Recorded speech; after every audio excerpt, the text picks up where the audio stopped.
What's good, everybody? It's your brother, Mad Black, the most dangerous and most toxic black man on the internet, and I am black up in your face again with some more pro-black commentary.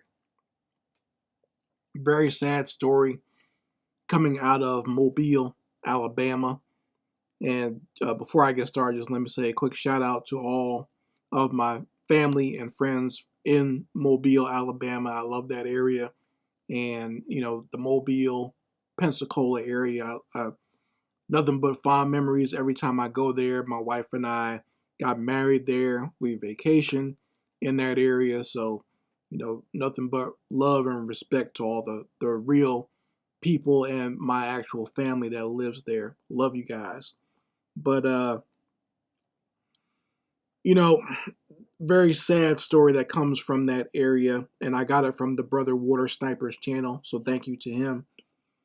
And it's a story of a black male named Etienne Murray who was beaten to death by this demonic white male named Morgan Barnhill.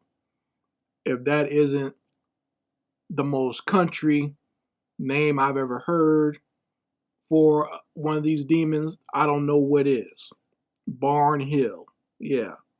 That sounds perfect for this devil here. And he looks like a devil. Okay? Not just in the spiritual sense, but look at his eyes. He looks like one of these serial killer type devils. Okay? And the story happened in that, from what everyone has pieced together based on the evidence and statements given by everybody, Morgan Barnhill was a neighbor of Etienne Murray. He invited Etienne to come to his house for a barbecue. So, black folks, you need to be mindful when these white people invite you over for the barbecue. You don't need to be going over everybody's house. But Barnhill invited Etienne over, and apparently there were other people there.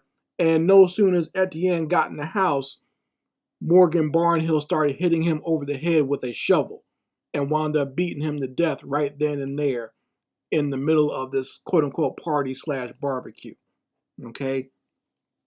And afterwards, the people left, or before they left, Barnhill threatened those people, said that he would kill them too if they said anything.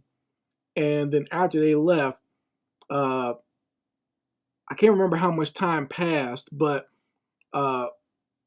Barnhill did call the police, and he said that Etienne, he didn't say the name, he said some random black man came onto my property and was trying to rob my tool shed.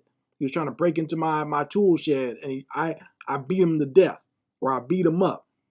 And, everyone believed that story at first. They thought it was just self-defense. Some crazy Negro had just broken into some white man's house and got beat to death. But they found out that, if Etienne had committed a crime, why did Morgan Barnhill rob him? Because he went through his pockets and took his wallet and stuff. So if this is someone who's broken into your place and robbed you, why are you rifling through their pockets and whatnot? Why are you stealing from them? So that was the first clue for the police. And then people around town started showing up to the police department saying that Morgan Barnhill was going around bragging, said that he had always wanted to kill himself an N-word. So he's one of these types of demons, like just itching to kill a black person. And there's tons of them out there, by the way, for all you people, all you bigots out there that says racism does not exist anymore, and that there's, white people aren't just walking around looking to kill black people. Here's one right here who just came out and admitted it, that he had always wanted to kill one, and he had finally done it. Okay? So between that and then people at the party who confessed, they said that Morgan Barnhill had killed this young black man. So, very sad story. I feel bad for Etienne Murray's family, and I hope that this devil gets put into a maximum security prison where there's nothing but black people there. Okay, that's my hope for him. All right, but but once again, black folks, we cannot be so doggone trusting of these demons out here. It's bad enough you have to worry about your own kind and what they might be on, but you don't always have to go over to your neighbor's house to hang out with them. Okay, I remember even my grandmother telling me this about going over to other people's house. You gotta be careful. If nothing else, just worry about what type of house they have, if their house is sanitary, what they put in their food or whatever. You have to be careful of that. Okay, the pandemic should have taught us that, but now you got to worry about these demons out here who just want to murder you for no reason whatsoever other than they just get a thrill and want to commit a homicide against a black person. Okay, you have to be careful of that. And I don't know, I mean, Etienne sounds like a Haitian name, so I'm not sure if that's it. I'm not sure if this was a young man whose family is from another country. I'm not going to harp on that too much, but I do want to say that black people, especially a lot of black immigrants, are very trusting of white people. Some would say too trusting, and you have to be careful. I mean, like I said, this white boy looked crazy, so I wouldn't go anywhere near him. I wouldn't even want to live next door to him. Like if I saw him walking around my property, I would give him the side eye. Okay, and I definitely wouldn't want him around like my daughter or my wife. Okay, because he looks crazy in this picture here.